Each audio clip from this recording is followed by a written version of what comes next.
안녕하십니까. 지난 시간에는 하나님의 결정에 관해서 말씀을 나눴습니다. 하나님은 노아가 드리는 제사를 흠양하시고 마음 중심에 결정을 하셨다고 하셨습니다. 내가 다시는 사람으로 인하여 땅을 저주하지 아니하리니 이는 사람의 마음에 계획하는 바가 항상 악함이라고 하나님은 말씀하셨습니다. 그래서 다시는 사람으로 인하여 땅을 저주하지 않겠다. 다시 말하면 사람의 행위를 보고 땅을 저주하지 않겠다. 다시 말하면 사람의 행위를 보고 사람을 축복하지도 않겠다고 하나님은 말씀하셨습니다. 왜냐하면 사람을 보고 축복하려고 하니까 축복받을 사람이 없고 저주하려고 하니까 다 저주덩어리이기 때문에 하나님은 마음을 인간에게서 돌이켰습니다. 그래서 하나님은 창세기 22장 18절에 아브라함에게 말씀하십니다. 내 씨로 말미암아 천하 만민이 복을 얻으리니 네가 주의 말씀을 준행하였음이라고 성경은 말씀하고 있습니다. 하나님은 아브라함의 씨 예수 그리스도로 말미암아 복을 주시겠다고 마음의 뜻을 정하셨습니다. 그래서 아브라함과 다윗 자손 예수 그리스도의 세계라고 말씀하신 것처럼 예수 그리스도로 말미암아 우리에게 복을 주시고 천하 만민이 복을 받을 수 있는 조건은 예수로 하겠다는 것입니다. 그래서 예수님과 마음이 가까워질 때 삶이 하나님 안에서 복을 받고 또 은혜를 입을 수 있다는 것을 성경은 말하고 있습니다. 하나님은 모든 인간을 사랑하시지만 죄는 싫어하십니다. 그래서 시편 5편 4절에 보면 주는 죄악을 기뻐하는 신이 아니시니 악이 주와 함께 유하지 못하며, 하나님은 모든 인간을 사랑하십니다. 그러나 죄는 미워하십니다. 그럼 하나님과 화목이 되려면 하나님이 싫어하는, 하나님과 화합될 수 없는 그것이 해결되어야 되는 것입니다. 그러나 많은 사람들이 죄를 가지고 있으면서 하나님 앞에 나아가서 용서를 구하고 또 회개하면 죄를 씻어진다고 생각하고 있지, 성경대로 하나님 앞에서 어떻게 죄를 사함받고 하나님과 연합되는지를 잘 알지를 못하는 겁니다. 주는 모든 인간을 사랑하십니다. 그러나 예수 그리스도로 말미암아 우리가 구원을 받는다면 우리의 삶을 하나님이 받으시고 복되게 하실 줄 믿습니다. 주는 죄악을 기뻐하는 신이 아니시니 악이 주와 함께 유하지 못하며. 예를 든다면 요즘 우리나라에서는 애완견을 많이 키우고 있습니다. 애완동물을 많이 키우고 있는데 요즘은 위치가 많이 격상이 되어서 애완견을 반려견으로 이야기를 합니다. 반려자라는 뜻이겠지요. 함께 가는. 그래서 이 애완견의 위치도 많이 격상이 되었습니다. 제가 애완견을 키우고 있지는 않지만 예를 들어서 내가 애완견을 키우고 있는데 어느 날 밖에 나갔다 들어오니까 개도 열린 문으로 나와서 하수도에 빠지고 오물에 빠져서 몸이 더럽고 굉장히 지저분하고 냄새가 나는 거예요. 나를 보자 막 달려옵니다. 꼬리를 치고 달려와서 나에게 앞발을 들고 반가워서 나의 품에 안기려고 한다면 나는 이 개를 안아줄 수가 없습니다. 품어줄 수가 없는 거예요. 개는 사랑스럽지만 묻어있는 오물이 더럽기 때문에. 내가 이야기를 합니다. 개야, 너 더러운 것을 씻고 오면 내가 안아줄게. 근데 개가 자기를 깨끗하게 씻고 주인의 품에 안길 수는 없는 겁니다. 주인이 원하는 수준만큼 깨끗하게 씻을 수 없기 때문에. 그래서 오물 속에 빠진 이 애완견은 주인이 씻어주고 품어야 되는 겁니다. 하나님을 떠난 모든 인간들은 하나님 앞에 죄로 더러워졌습니다.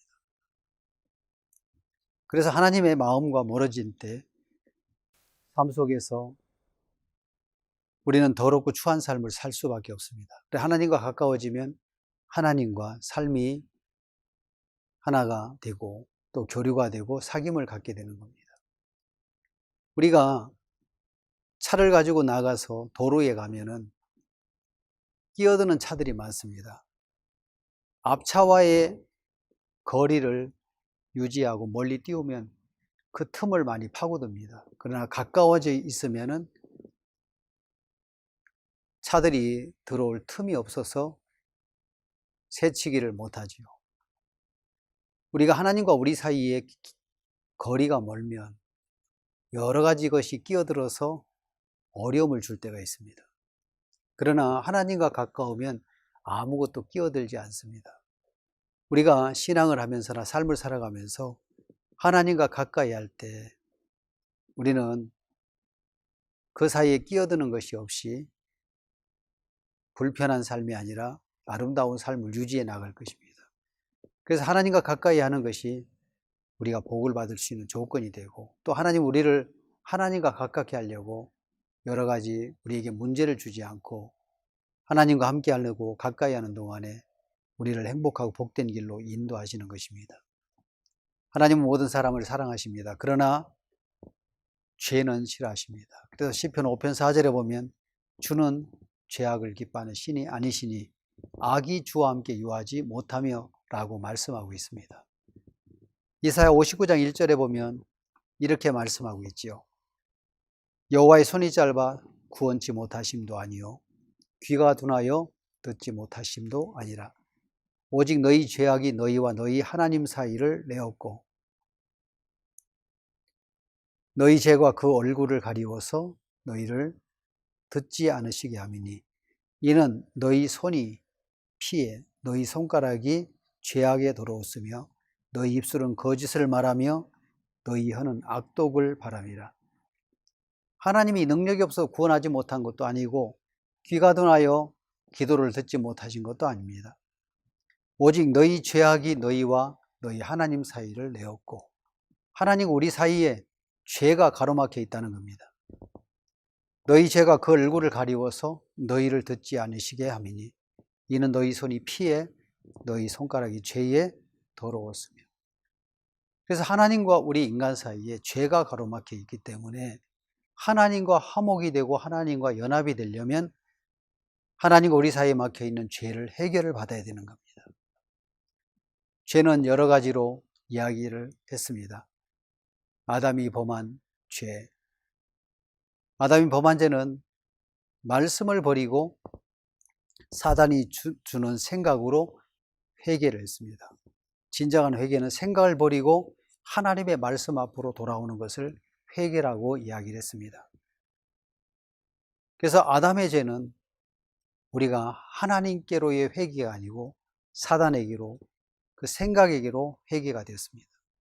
진정한 회개는 우리의 생각을 버리고 하나님께로 돌아가는 것입니다. 그래서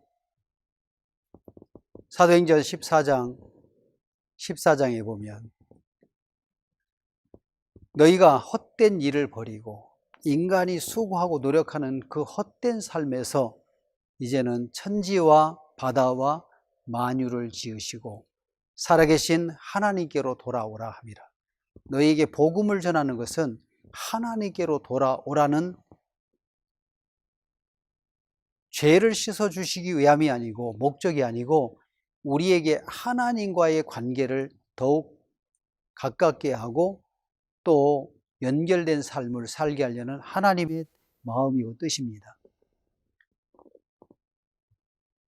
이제 이 성경에서 말씀하신 것처럼 너희 손이 짧아 구원하지 못한 것도 아니고 귀가 둔하여 기도를 듣지 못한 것도 아니라 오직 너희 죄악이 너희와 너희 하나님 사이를 내었고 너희 죄가 얼굴을 가리워서 너희를 듣지 않으시게 함이니 이는 너희 손이 죄에 너희 손이 피해 너희 손가락이 죄악에 더러웠으며 너희 입술은 거짓을 말하며 너희 혀는 악독을 바람이라. 그래서 이 성경에는 하나님과 우리가 이제 거리를 두고 있는데 하나님과 너희 사이를 내었다고 하는데 이제 하나님과 가까이 죄를 사함받고 하나님과 가까이 할 수 있는 길을 열어주었습니다. 성경에 보면 레위기라는 성경이 나오는데, 레위기는 죄를 가진 우리 인생들이 하나님과 가깝게 하고 죄를 사함받고 하나님과 화목되고 가까이 하는 삶을 이 성경에서 가르쳐주고 있습니다. 야곱이 레아라는 여자를 만나 결혼을 합니다. 그래서 첫째 아들을 낳았는데 루벤이라고 이름을 지었습니다. 보라, 아들이란 뜻이죠.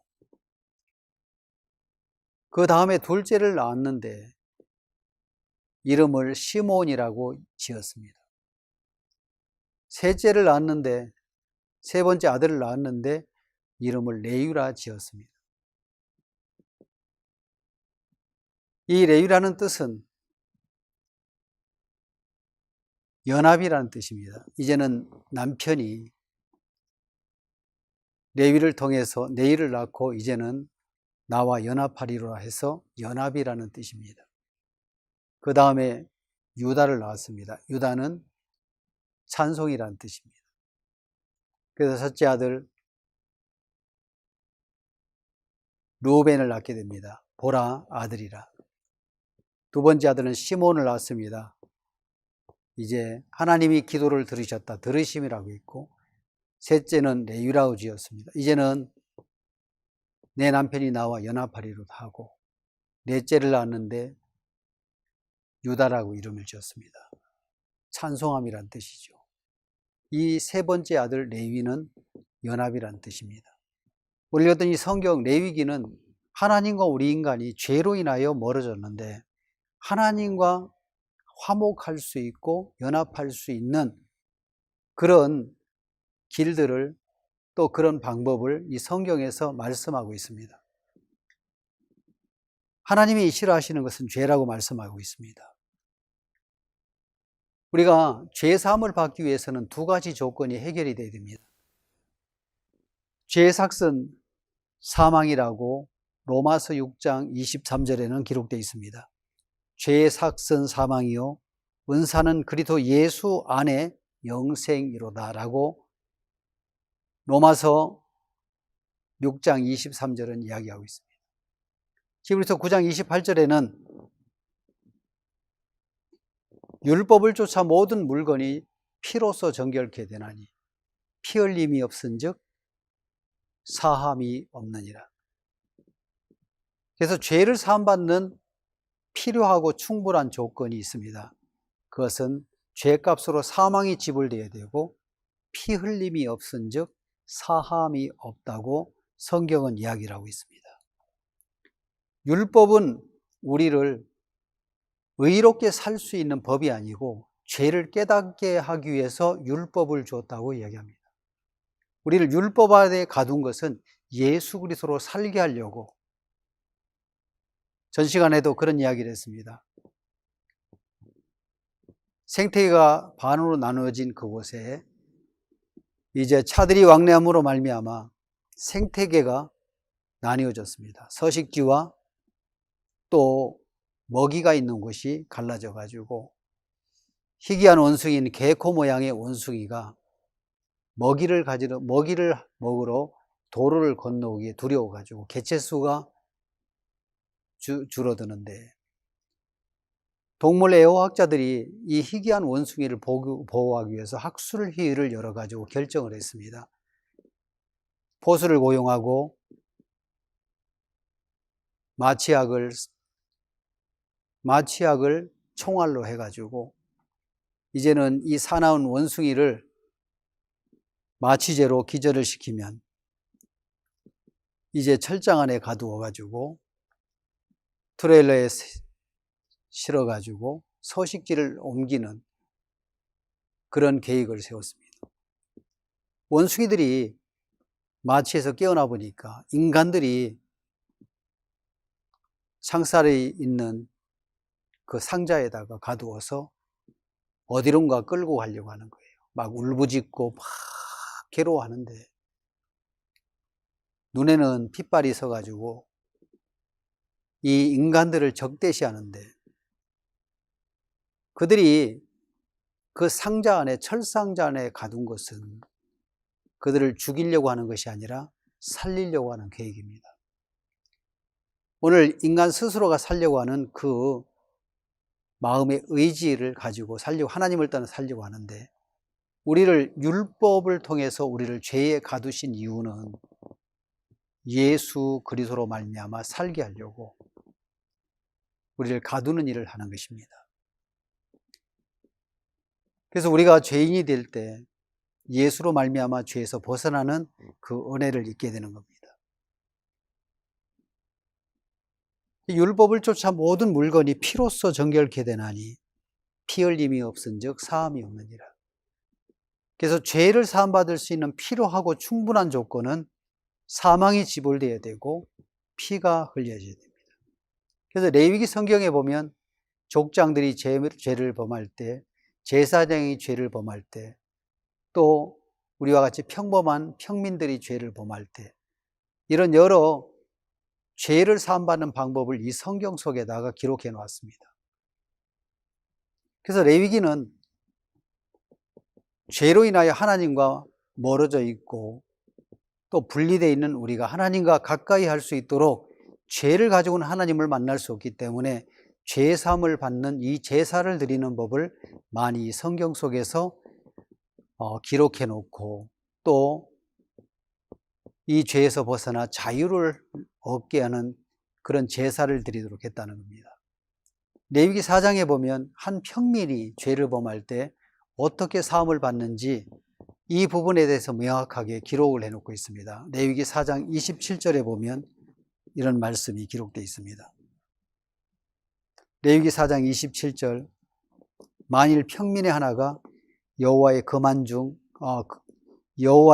금령 중 하나라도 부지 중에 범하여 허물이 있었다가 그 범한 죄에 깨우침을 받거든 그는 흠없는 암염소를 끌고 와서 그 범한 죄를 인하여 그것을 예물로 삼아 속죄제 희생의 머리에 안수하고 그 희생을 번제소에서 잡을 것이요, 제사장은 손가락으로 그 피를 찍어 번제단 뿔에 바르고 그 피 전부를 땅 밑에 쏟고 단 밑에 쏟고 그 모든 기름을 화목제 희생의 기름을 취한 것 같이 취하여 단 위에 불살라 여호와께 향기롭게 할지니 제사장이 그를 위하여 속죄한즉 그가 사함을 얻으리라.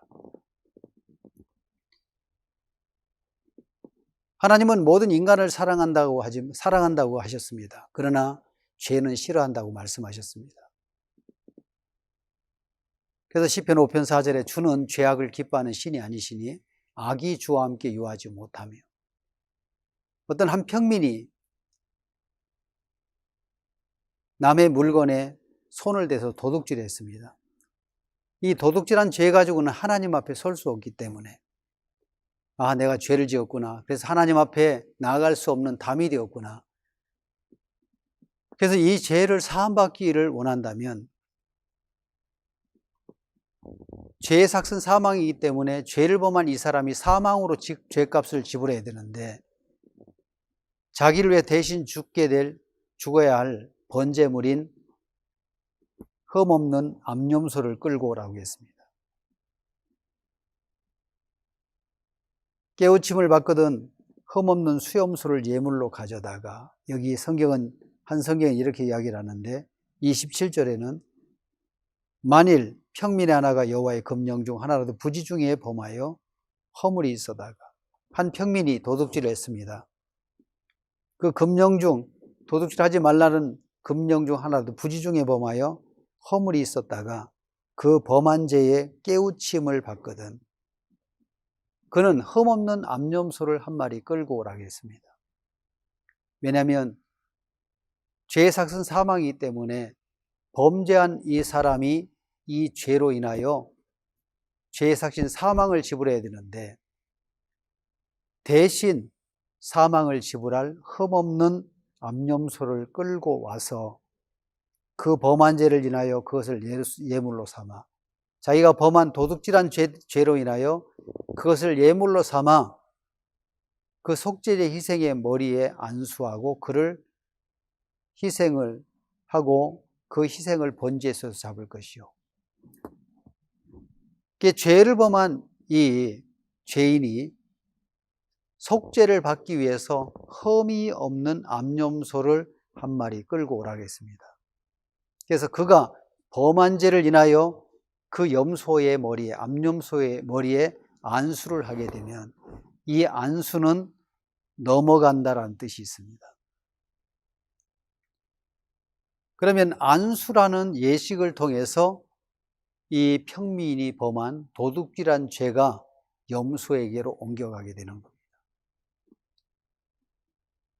그러면 제사장은 그 염소를 번제단에서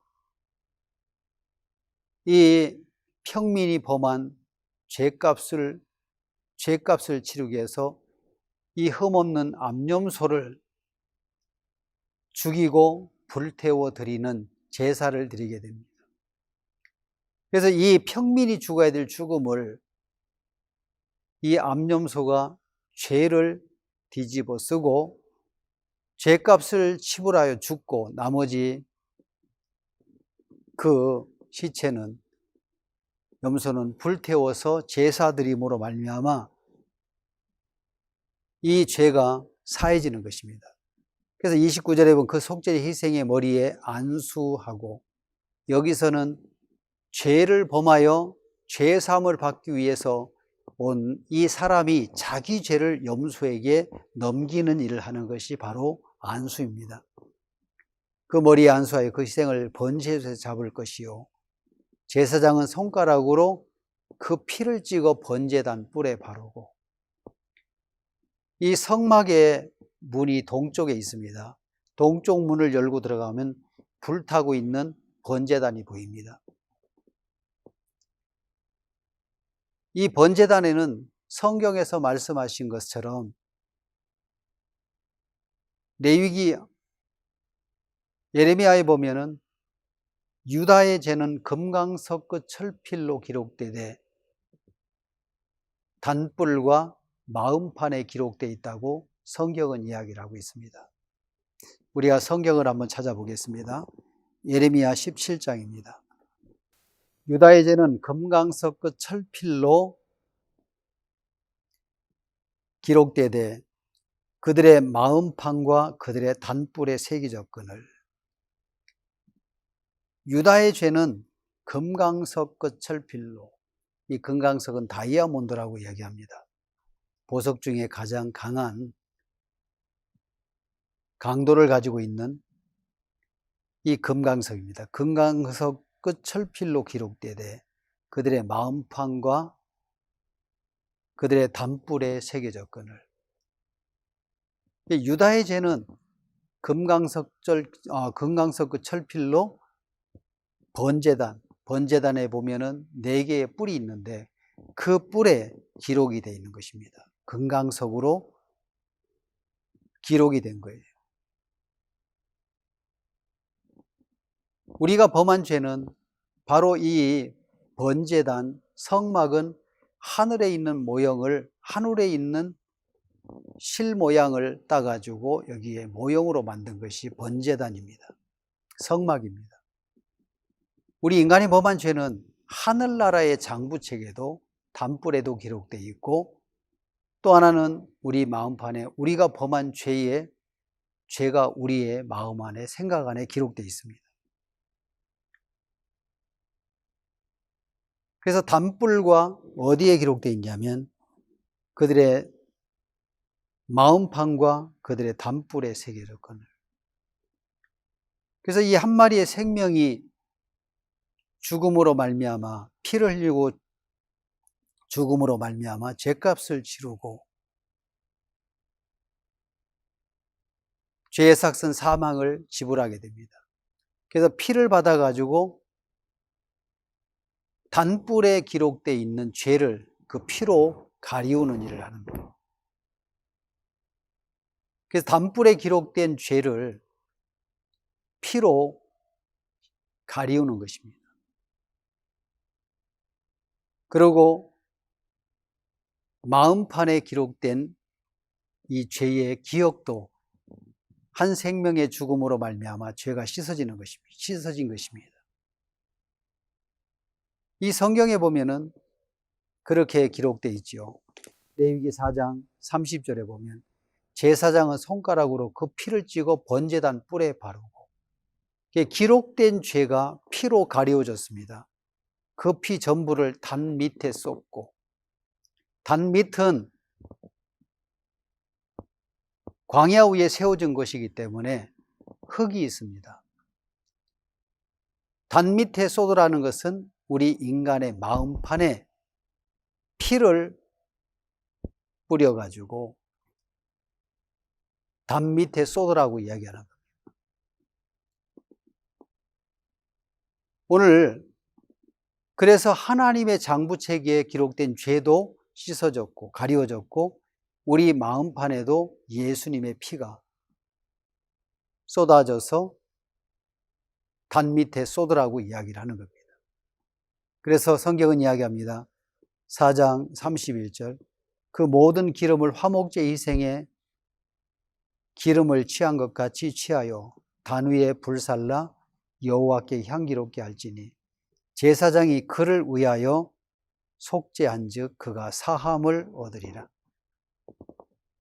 한 평민이 범한 죄를, 한 번제물을, 죄를 넘겨 안수하고 번제단에서 잡아서 불태워 드리고 그 피를 단뿔에 바르고 나머지 피를 땅 밑에 쏟으라고 이야기했습니다. 그래서 하나님 앞에 있는 번제단 뿔에도 피가 죄를 가리웠고, 또 마음 양심의 가책을 받고 있는 마음판에도 땅 밑에 쏟아서 하나님 편에도 해결을 하고 우리 편의 생각도 말씀, 이 피로 가리워 주는 겁니다. 그래서 매일매일 사람들이 죄를 범할 때마다 흠없는 암염소를 끌고 와서 죄를 넘기고 또 죽여서 그 피를 단뿔에 바르고 나머지는 불태워 드리는 제사가, 이것이 속죄 제사인 것입니다. 그래서 사람들은 매일 죄를 지을 때마다 그 범죄한 것을 깨닫고, 아, 내가 이런 죄를 지었구나, 이 죄 때문에 하나님과의 사귐이 멀어지고 심판을 받겠구나. 그래서 흠없는 암염소를 끌고 와서 그 번제의 머리에 안수하고 그 희생을 번제에서 잡을 것이요, 그래서 죄의 삭소로 사망이 지불되고 그 피로, 율법을 쫓아 모든 물건이 피로써 정결케 되나니 피 흘림이 없은즉 사함이 없느니라. 그래서 죄를 사함받을 수 있는 필요하고 충분한 조건이 해결되는 겁니다.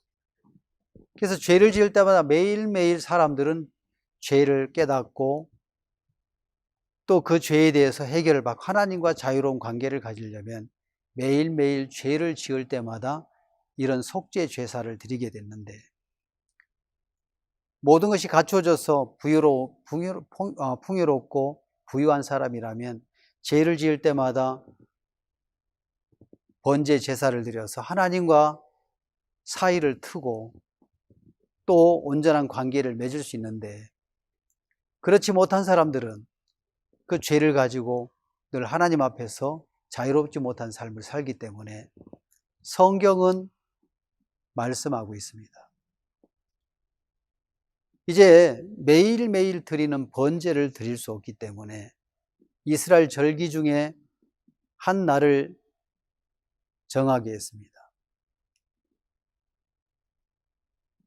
이스라엘 절기 중에서 7월 10일은 대속죄일이라는 날입니다. 이 대속죄일은 어떤 일을 하는 것이냐면 이스라엘 백성들이 1년 동안 지은 죄를 용서를 받는 날입니다. 이때는 모든 사람들이 아무 일도 하지 말고 성전 앞에 나와서, 이 성막 앞에 나와서 1년 동안 범한 죄를 속죄를 받는 제사를 드리게 됩니다. 이때는 뭐가 필요냐면 큰 황소 한 마리가 필요했고 또 2마리의 암염소가 필요한 것입니다. 한 암소는 백성을 위한 것이고 하나는 하나님을 위한 것이고 하나는 백성들을 위해서 아사셀이라고 이야기하는 겁니다. 7월 10일이 되면 이스라엘 백성들은 아무 일도 하지 말고 성막에 나와서 이제 1년 동안 범한 죄를 용서를 받는 속죄제를 드리게 되는데 이날을 가리켜 대속죄일이라고 이야기하는 겁니다. 이스라엘 백성들이 애굽 땅에서 나올 때 장정만 60만 3,550명이 나왔으니까 굉장히 큰 무리가 되겠죠. 이들은 성막 앞에서 번제를 드리는데 1년 동안이니까 7월 10일 날 제사를 드리고 나서 7월 11일 날 어떤 사람이 또 죄를 범했습니다. 이 죄는 개인적으로 죄를 씻든지 아니면 1년 동안 기다렸다가 대속죄일 날 함께 죄에서 벗어나는 일을 합니다. 그들은 7월 10일 날 모여가지고 10일 날 모여서 1년 동안 지은 죄를 씻음을 받는데 예를 들면 7월 10일 날 죄 지은 사람 나와봐 하니까 이 300만 명 중에서 많은 사람들이 나왔겠죠. 일일이 2마리의 암염소를 갖다가 하나는 백성을 위한 것이고 하나는 아사셀을 위한 것입니다. 그래서 순서대로 나와서 7월 11일 날 죄 지은 사람 나와봐 하니까 약 300만 명 되는 중에서 150만 명이 나왔다면은 그것을 죄를 넘기고 가는 데 있어서 시간이 많이 걸리고 그렇게 하루하루 넘겨간다면 언제 끝날지도 모르고 언제 다 넘길지도 모르는 거예요. 그런 동안에 속죄 제물은 흠이 생기고 스트레스를 받아서 죽을 수도 있습니다. 그렇기 때문에 하나님은 이 300만 명 중에서 대표자를 뽑으라고 얘기를 했습니다. 이 대표자가 누구냐면 바로 대제사장입니다. 이 사람은 이스라엘 백성들을 대표하는 사람이기 때문에 황소를 한 마리 잡아서 가족을 위해 가족과 함께 번제를 드려서 자기 죄에서 깨끗하게 죄를 사함을 받고 거룩한 제사장을 한 사람을 세우게 됩니다. 그래서 수많은 사람들, 장정만 60만 3,550명이니까 이제 그 사람을 대표하는 대제사장이 선출이 된 겁니다. 그래서 번제물 위에 안수를 해가지고 전에는 한 사람 개인이 안수를 했을 때 자기 죄만 넘어가서 그 죄의 사함을 받는데 이제 제사장이 그 해의 모든 사람들을 대표해서 염소에게 뭘 하냐면 한 마리 염소에게 안수를 하고 또 하나의 염소에게 안수를 해가지고 죄를 넘겨받은 이 2 염소가 준비가 된 겁니다. 그래서 하나는 백성들을 위해서 제사를 드리고 번제단 뿔에 바르고 땅 밑에 쏟아서 모든 죄를 다 씻음을 받게 됩니다. 그때 그 염소의 죽음은 이들 1년 동안 마음에 품고 있는 죄를 사함을 받게 되는 것이고 한 마리의 이 염소는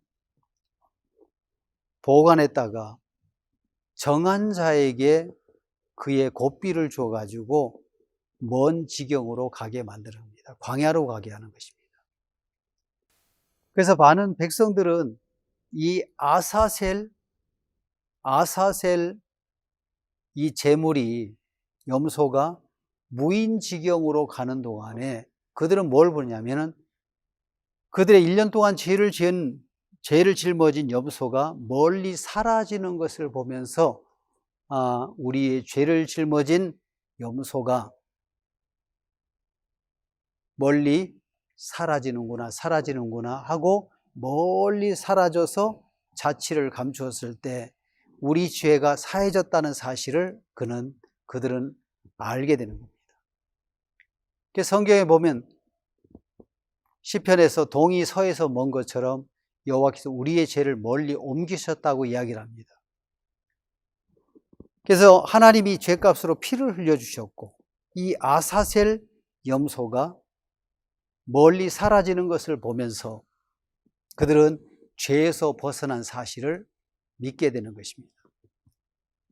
이 아사셀 골짜기를 성지순례 때 다녀온 적이 있습니다.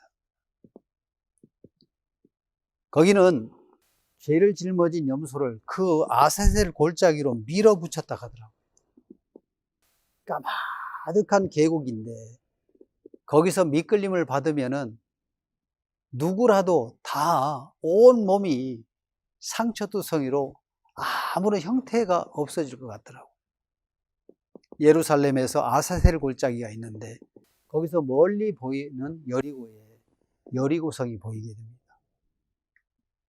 여러분들도 시간이 되면 한번 성지순례를 한번 다녀오면 지형 감각이나 이런 것이 마음에 정립이 될 건데 저는 관광사 직원이 아니기 때문에 이게 홍보를 하는 것은 아닙니다.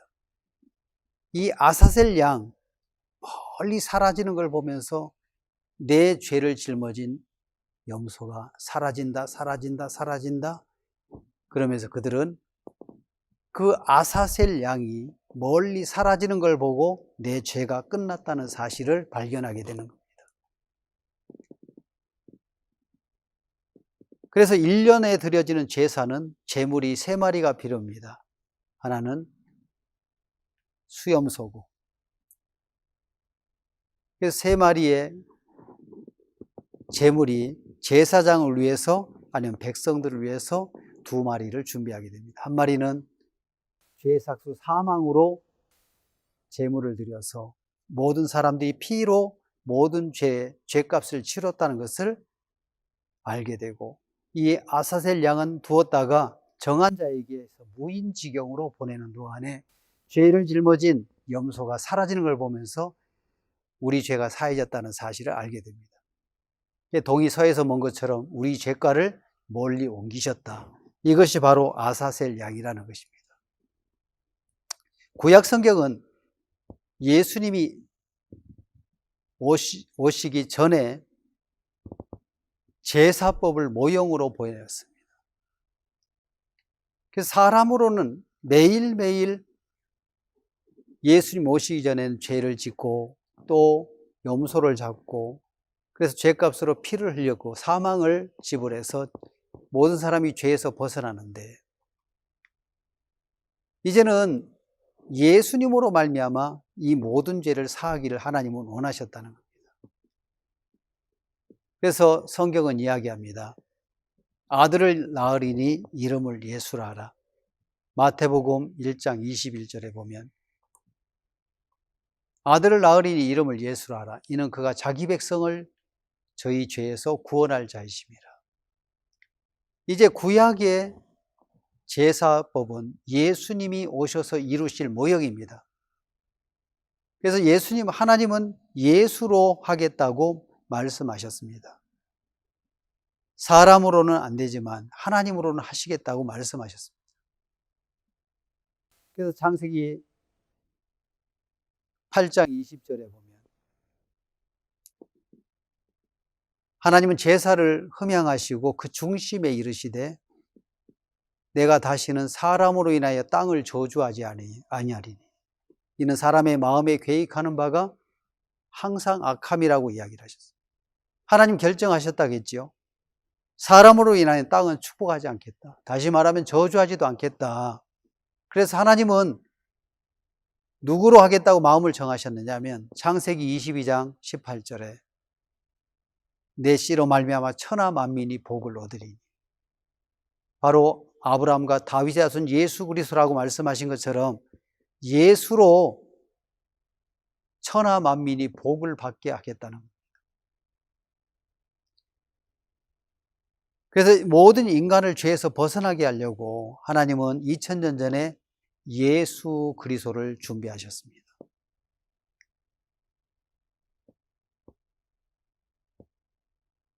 하나님은 이 성경에서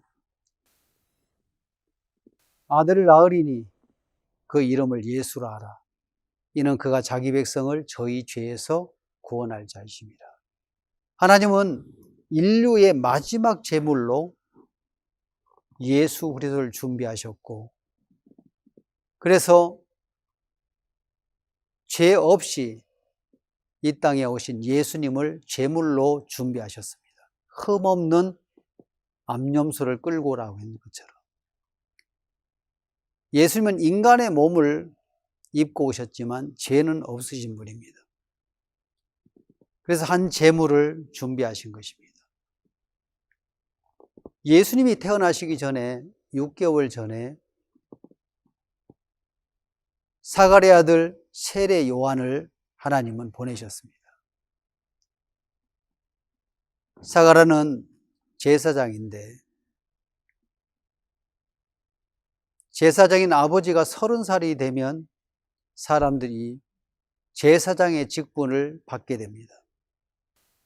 그래서 하나님은 마지막 인류의 대표자인 제사장인 세례 요한을 준비를 하셨습니다. 그 후에 6개월쯤 됐을 때 예수님이 출생을 하신 것입니다. 성경에 보면 누가복음에 예수님이 가르치심을 시작할 때 약 30세쯤 되었다고 누가복음에는 기록했습니다. 왜냐하면 제사장의 직분은 30살이 되어야 제사장의 직분을 받을 수 있기 때문에 예수님과 세례 요한은 만난 적이 없지만 세례 요한이 30세가 되어서 제사장의 직분을 받을 때 예수는 약 30세쯤 되셨다고 성경은 이야기를 하고 있습니다.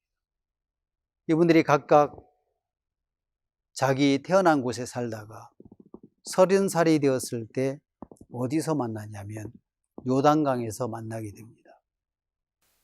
그래서 세례 요한이 예수님에게 이야기합니다. 예수님과 세례 요한이 만나게 되는데 예수님이 세례 요한에게 이야기합니다. 나에게 세례를 베풀라 그랬어요. 근데 예수님이 이 세례 요한이 말렸습니다. 우리가 마태복음 3장으로 한번 가보겠습니다. 신약성경 마태복음 3장. 마태복음 3장 13절을 읽겠습니다. 이때에 예수께서 갈릴리로서 요단강에 이르러 요한에게 세례를 받으려 하신대 요한이 말려 가로되 내가 당신에게 세례를 받아야 할 터인데 당신이 내게로 오시나이까. 예수께서 대답하여 가라사대 이제 허락하라. 우리가 이와 같이 하여 모든 의를 이루는 것이 합당하니라 하신대 이에 요한이 허락하는지라. 이제 이때 예수께서 갈릴리로서 요단강에 이르러 요한에게 세례를 받으려 하신대. 예수님이 세례 요한에게 세례를 받으려고 나왔습니다. 근데 세례 요한이 말렸습니다. 내가 당신에게 세례를 받아야 될 터인데 당신이 왜 내게로 오시나이까? 요한은 말렸고 세례 요한은 예수님에게 세례를 받기를 원했지 그가 하나님의 아들인 예수님에게 세례를 베푼다는 사실을 그는 거부를 했습니다. 예수님, 내가 당신에게 세례를 받아야 할 터인데 당신이 내게로 오시나이까? 이때 예수님이 대답하셨습니다. 대답하여 가라사대 이제 허락하라. 이와 같이 모든 의를 이루는 것이 합당하니라. 세례 요한 당신이 나에게 세례를 주어야 모든 의가 이루어집니다. 모든 죄인이 의의를 얻게 된다고 이야기했습니다. 예수께서 대답하여 가라사대 이제 허락하라. 우리가 이와 같이 하여 모든 의의를 이루는 것이 합당하니라 하신대 이에 요한이 허락하니라. 이에 요한이 허락을 했습니다. 16절 예수께서 세례를 받으시고 곧 물에서 올라오실새 하늘이 열리고 하늘에 성령이 비둘기같이 내려 자기 위에 임하심을 보더니. 자, 예수께서 세례 요한을 통해서 세례를 받으시고 곧 물에서 올라오실새 하늘이 열리고. 자, 우리가 여기서 주목해야 될 것은 우리와 하나님 사이에 죄로 가로막혀 있었습니다. 성경을 한 구절 보겠습니다. 이사야 59장을 읽었습니다. 이사야 59장 1절에 보면 여호와의 손이 짧아 구원치 못하심도 아니요 귀가 둔하여 듣지 못하심도 아니라 오직 너희 죄악이 너희와 너희 하나님 사이를 내었고 너희 죄가 그 얼굴을 가리워서 너희를 듣지 않으시게 함이니. 자, 하나님이 손이 짧아 구원하지 못한 것도 아니고 귀가 둔하여 듣지 못하심도 아니라 오직 너희 죄악이 너희와 너희 하나님 사이를 내었고 하나님과 인간 사이에 죄가 가로막혀서 하늘이 닫혀 있었습니다. 근데 세례 요한이 세례를 받고 물에서 올라오실새 하늘이 열리고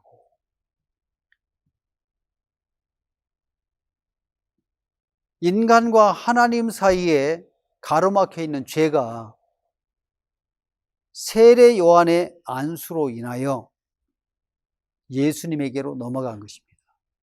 그래서 하늘과 인간 사이에 가로막혀져 있는 죄가 예수님에게로 넘어간 거예요. 이제 허락하라. 이와 같이 모든 의의를 이루는 것이 합당하니라 한데 이에 요한이 허락하는지라. 예수께서 곧 물에서 올라오실새 하늘이 열리고 이제 하나님과 우리 인간 사이에 가로막혀 있는 죄가 예수님에게로 넘어가신 것입니다.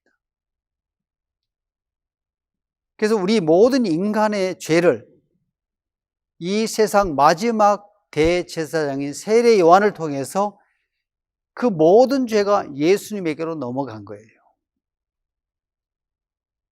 그 이튿날 예수님과 세례 요한이 요단강에서 다시 만납니다.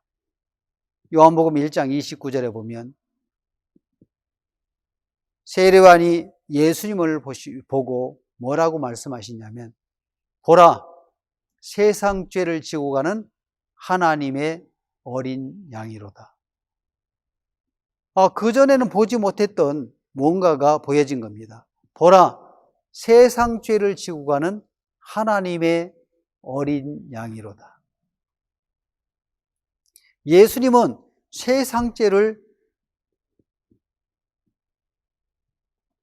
세례 요한으로부터 다 옮겨받아서 이 세상 사람들이 지불해야 될 죄의 삭신 사망과 피를 흘려 죽으심으로 말미암아 십자가에서 달려 돌아가실 때 마지막으로 남긴 말은 요한복음 19장 30절 십자가에 못 박혀 돌아가실 때 마지막으로 남긴 말씀은 다 이루었다고 말씀하셨습니다. 영어로 하면 it is finished라고 하는데 다 이루었다 하고 고개를 숙이고 영원히 돌아가셨다고 이야기합니다.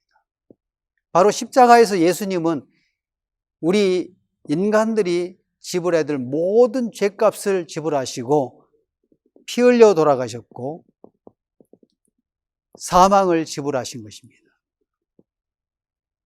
그래서 우리는 예수님의 죽으심이 우리의 모든 죄를 씻었다는 사실을 받아들이게 됩니다. 예수님은 세상 죄를 지고 가셨습니다. 세상은 내가 태어나서 죽을 때까지의 이것이 세상이 아니고 내가 태어나서 죽을 때까지는 한 사람의 일생이라고 하는 것입니다. 이 세상이라고 하는 것은 이 세상 시작인 아담 때부터 시작해서 이 세상 마지막 어떤 사람이 올 때까지를 가리켜 세상이라고 이야기를 하는 겁니다. 그러면 이 세상죄 안에 우리가 지금까지 지었던 과거나 또 지금 현재나 앞으로 지을 모든 죄가 이 세상죄에 포함이 되어 있는 겁니다. 도표에서 나와 있는 것처럼 하나님은 우리가 지었던 과거 또 지금 짓고 있는 현재 미래의 모든 죄를 다 십자가에서 죽으심으로 말미암아 죄의 삭신 사망과 피를 흘려 죽으심으로 말미암아 모든 것을 다 이루었다고 하셨습니다. 다 이루었다 하시고 그 영혼이 돌아가셨다. 예수님은 우리가 해결할 수 없는 죄의 문제를 십자가에서 그의 죽음으로 말미암아 죄의 삭신 사망을 지불하셨고 또 그의 죽으심으로 말미암아 우리의 모든 죄값을 지불하셨을 뿐만 아니라 우리를 온전케 하셨습니다. 다 이루었다 하시고 영원히 돌아가신 것입니다. 바로 예수 그리스도의 십자가는 우리를 모든 죄에서 깨끗하게 하셨고 우리를 의롭게 하셨습니다. 그 사실을 받아들이는 것이 바로 믿음인 것입니다. 하나님은 우리에게 다른 것을 요구하는 것이 아니라 예수님께서 십자가에 죽으신 것을 믿을 때 우리 마음의 모든 죄가 해결되고 우리를 거룩하고 의롭게 하셨습니다. 기독교의 기본 교리는 다른 것에 있지 않습니다. 로마서 4장 25절에 보면 예수는 우리의 범죄함을 위하여 내어줌이 되고 우리를 의롭다 하심을 위하여 다시 살아나셨느니라. 로마서 4장 25절에 보면 바로 이것은 예수는 우리의 범죄함을 위하여 내어줌이 되고 그 육체를 내어주셨습니다. 또한 우리를 의롭다 하심을 위하여 다시 살아나셨느니라. 예수는 우리의 범죄함을 위하여 내어줌이 되고 바로 육체를 죄값으로 내어주셨고 또한 우리를 의롭다 하심을 위하여 살아나셨느니라. 예수님의 부활입니다.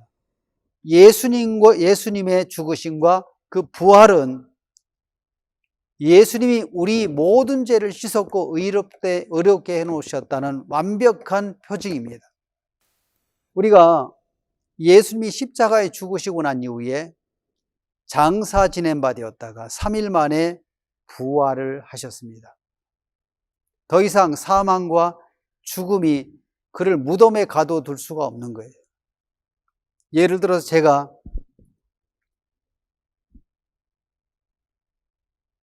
강도 상해를 했습니다. 어느 집에 들어가서 강도짓을 하고 그래서 신고를 받고 출동한 경찰에 의해서 잡혔습니다. 그래서 재판에 회부가 되어가지고 판결을 받았는데 10년 징역형을 받았다고 가정을 한다면 죄값으로 감옥에 갇혔지요. 감옥에 갇혔다가 10년형을 다 살고 감옥에서 나왔습니다. 왜 나올 수가 있었느냐면 죄값을 다 치루었기 때문에 나오게 된 겁니다. 예수님은 죄 삭스로 사망을 지불하셨습니다. 그래서 예수님은 죄값을 다 지불했기 때문에 이제 무덤에 있을 수가 없는 겁니다. 그래서 예수님이 무덤에서 나오셨다는 것은 모든 죄를 씻었다는 것을 의미합니다. 예수는 우리의 범죄함을 위하여 육체를 내어주셨고 의롭다 하심을 위하여 살아나셨느니라. 예수님의 부활은 우리의 의를 명확하게 증거하는 것입니다. 예수님 우리의 죄값으로 자기 몸을 십자가에 들이심으로 말미암아 모든 죄값을 지불하고 예수님이 무덤에 갇혀 있다면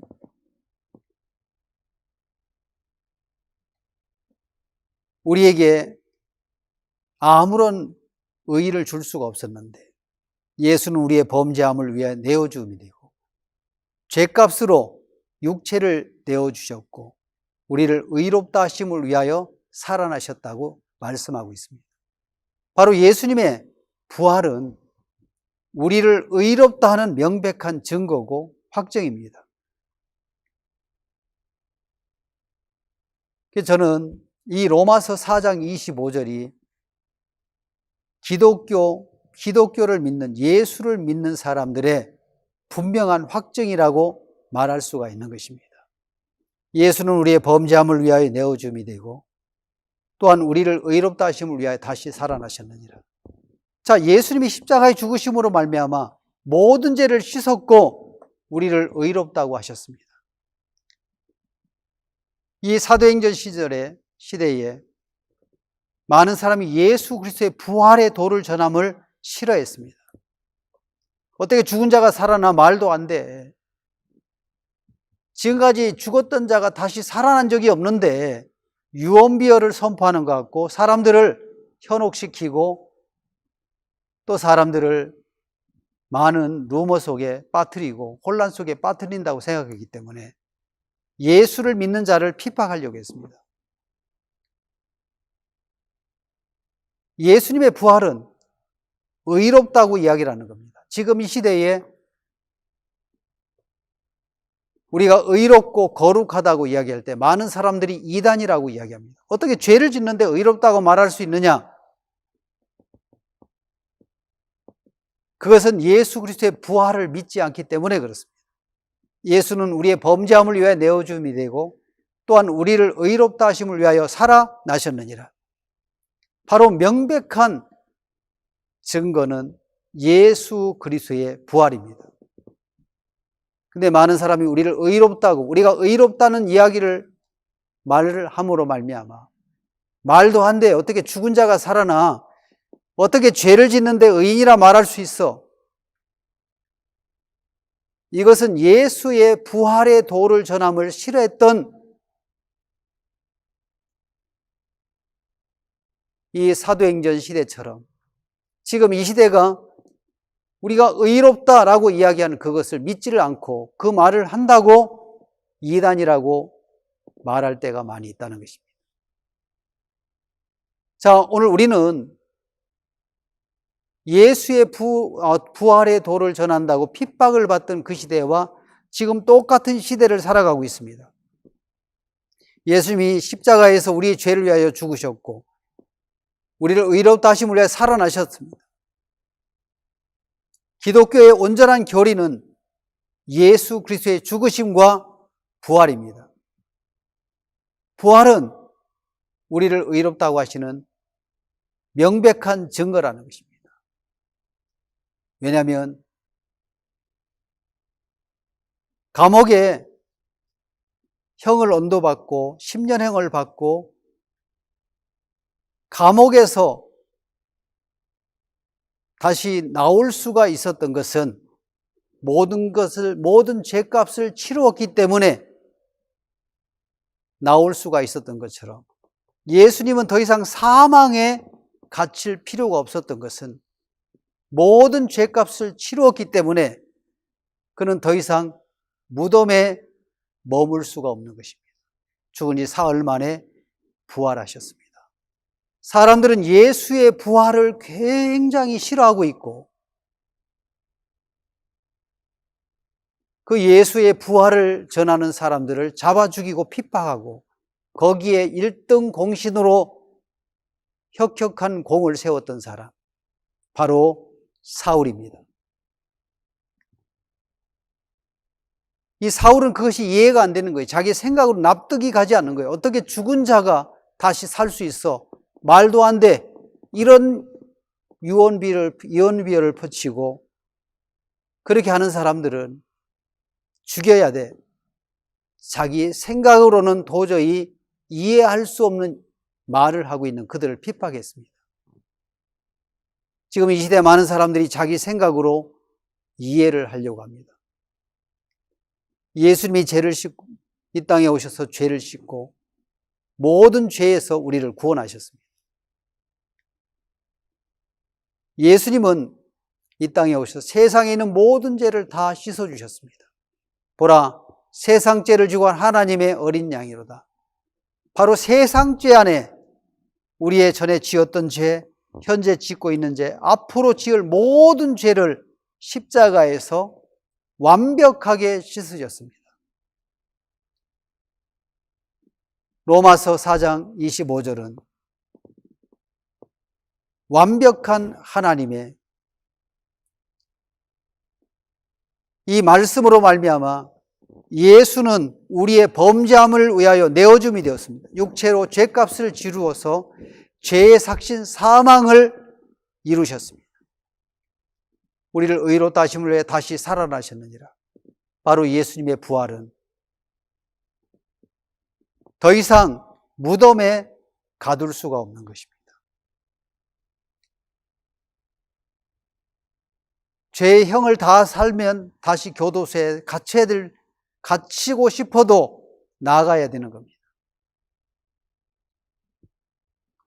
10년 형을 언도받고 10년을 다 형을 살았을 때 교도소에서 나올 수 있었던 것은 모든 죄값을 다 치루었기 때문에 더 이상 있고 싶어도 있을 수 없는 것입니다.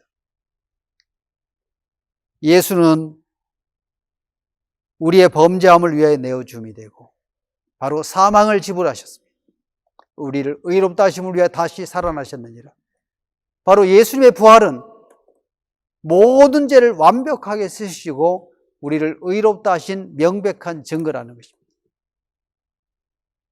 오늘 우리는 성경적인 하나님의 말씀을 믿었습니다. 하나님의 판결을 믿은 것입니다. 그래서 오늘 우리가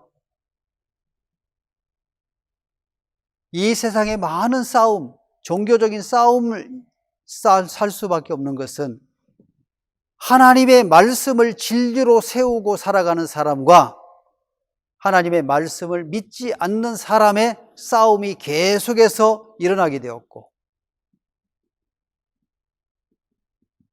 그것 때문에 많은 싸움들이 일어나고 있는 것처럼 지금도 우리가 진리의 말씀을 전하기 때문에 자기의 생각을 따라가는 사람들, 그래서 우리가 믿음에 섰다라고 하는 것은 하나님의 진리의 말씀에 마음이 세워진 사람들을 진리에 섰다고 이야기를 하는 겁니다. 성경은 우리에게 말씀하고 있습니다. 요한복음 17장 17절에는 이렇게 말씀을 기록해 놓고 있습니다. 요한복음 17장 17절, 저희를 진리로 거룩하게 하옵소서. 아버지의 말씀은 진리입니다. 저희를 진리로 거룩하게 하옵소서. 아버지의 말씀은 진리입니다. 하나님의 말씀을 세우는 자가 진리를 따라가는 것입니다. 하나님의 말씀은 우리를 예수 그리스도의 죽으심으로 말미암아 우리를 온전케 하셨고 거룩케 하셨고 의롭게 하셨습니다. 다시 말씀을 드린다면 로마서 4장 25절은 우리가 의롭다는 명백한 약속이고 증거입니다. 예수는 우리의 범죄함을 위하여 내어줌이 되고 또한 우리를 의롭다 하심을 위하여 살아나셨느니라. 자, 예수님의 부활은 우리가 의롭다는 명백한 약속이고 증거인 것입니다. 예수님이 무덤에서 살아나셨다는 것은 모든 죄값을 치루었다는 표적인 것입니다. 감옥에 갇힌 사람이 모든 형량을 살고 만기 출소를 했을 때는 모든 죄값을 치루었기 때문에 형량을 다 지불했기 때문에 나올 수가 있는 것입니다. 예수님의 부활은 모든 죄를 씻었다는 명백한 증거인 것입니다. 다시 말하면 예수는 우리의 범죄함을 위하여 육체를 내어주셨고 또한 우리를 의롭다 하심을 위하여 살아나셨느니라. 많은 사람들이 예수님이 부활하셨고 의롭게 하셨다는 사실을 믿지 못하고 있습니다. 그것은 죄 짓는 자기를 보고 있지 죄를 씻으신 예수님을 믿지 않기 때문에 많은 사람들이 예수를 믿지 않으면서도 말씀을 믿지 아니하면서도 자기는 구원을 받았다는 것인데, 이제 오늘 우리에게 분명한 말씀을 통해서 하나님은 우리 모든 죄를 씻어주신 예수님을 우리가 받아들였고 예수님과 함께 동행하는 복된 삶을 주신 하나님께 감사를 드립니다. 오늘 말씀은 여기까지 드리고 또 다음 시간에 계속 말씀을 드리겠습니다. 감사합니다.